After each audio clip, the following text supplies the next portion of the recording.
Welcome to Chapter 11, The Cotton Revolution. Here we're going to look at the introduction and Section 2 as well. In the decades leading up to the Civil War, the southern states experienced extraordinary change that would define the region and its role in American history for decades, even centuries to come. Between the 1830s and the beginning of the Civil War in 1861, the American South expanded its wealth and population, became an integral part of the increasingly global economy. It did not, as previous generations of history have told, sit back on its cultural and social traditions and try to insulate itself from the expanding system of communication, trade, and production that connected Europe and Asia to the Americas. Quite the opposite. The South actively engaged in new technologies and trade routes while also seeking to assimilate and upgrade its most traditional and culturally ingrained practices, such as slavery and agricultural production, within a modernizing world. Beginning in the 1830s, merchants from the Northeast, Europe, Canada, Mexico, and the Caribbean flocked to southern cities, setting up trading firms, warehouses, ports, and markets. As a result, these cities like Richmond, Charleston, St. Louis, Mobile, Savannah, and New Orleans doubled and even tripled in size and global importance. Populations became more cosmopolitan, more educated, and wealthier. Systems of class, lower, middle, and upper class communities developed where they had never clearly existed. Ports that had once focused entirely on importation of slaves and shipped only regionally became home to daily and weekly shipping lines in New York City, Liverpool, Manchester, and Lisbon. The world was slowly but surely coming closer together, and the South was right at the middle. Here in Section 2, we're going to talk about the importance of cotton. In November of 1785, the Liverpool firm of Peel, Yates & Company imported the first 7 bales of American cotton ever to arrive in Europe.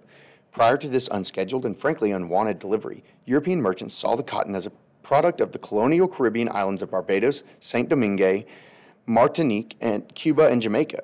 The American South, though relatively wide and expansive, was the go-to source for rice and, most importantly, tobacco. Few knew that the 7 bales sitting in Liverpool that winter of 1785 would change the world, but they did. In the early 1800s, the American South had developed a niche in European markets for luxurious long staple cotton, grown exclusively on the sea islands off the coast of South Carolina, Georgia, and Florida.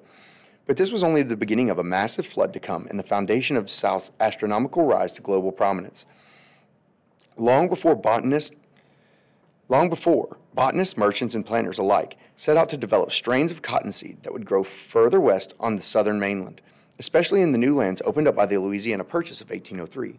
An area that stretched from New Orleans in the south to what is today Minnesota, parts of the Dakotas, and even Montana.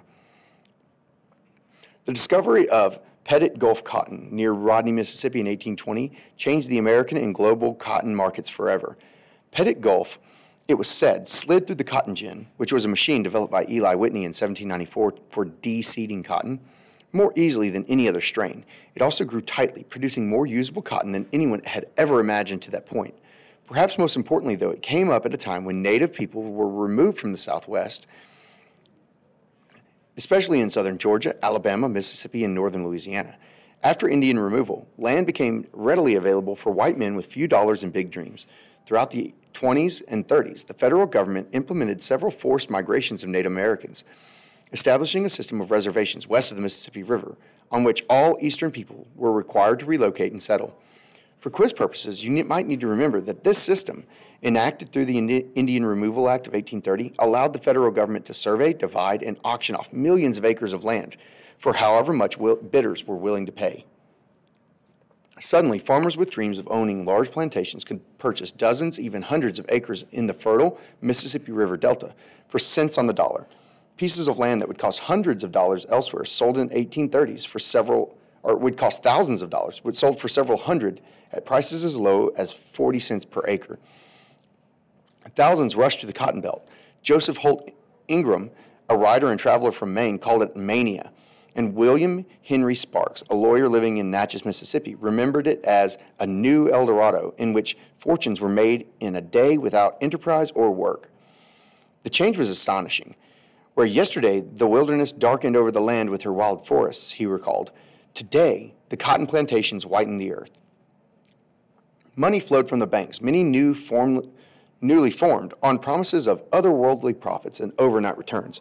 Banks in New York City, Baltimore, Philadelphia, and even London offered lines of credits to anyone looking to buy land in the Southwest.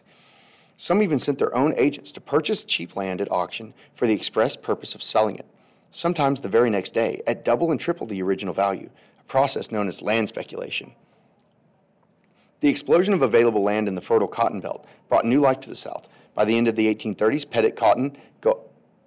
Pettit Gulf cotton had been perfected, distributed, and planted throughout the region. Advances in steam power and water travel revolutionized Southern farmers and planters' ability to de-seed and bundle their products and move them to ports popping up along the Atlantic seaboard.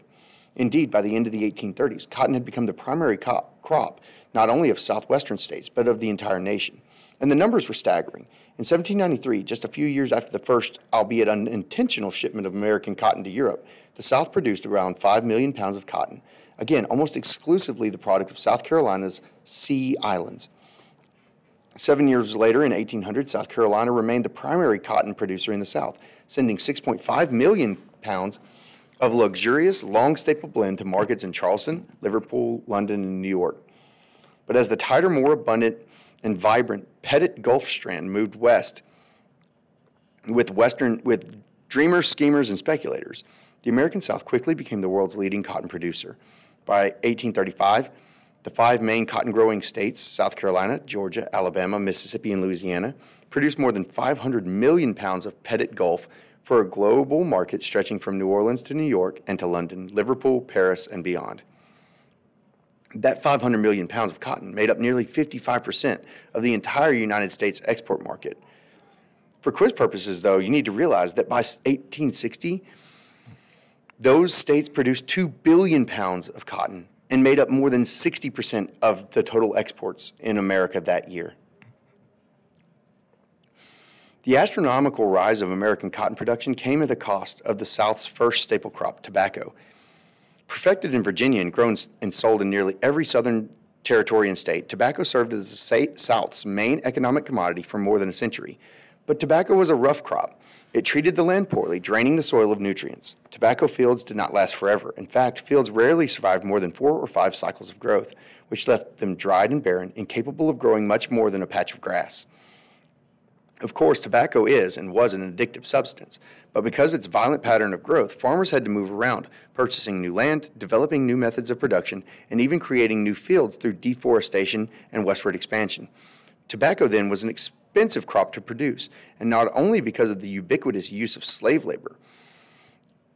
It required massive temporary fields, large numbers of slaves and laborers, and constant movement.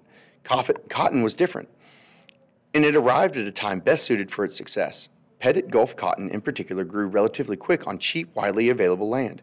With the invention of the cotton gin in 1794 and the emergence of steam power 3 decades later, cotton became the common person's commodity, the product with which the United States could expand westward, producing and reproducing Thomas Jefferson's vision of an idyllic republic of small farmers, a nation in control of its land, reaping the benefits of honest, free, and self-reliant work, a nation of families and farmers, expansion and settlement.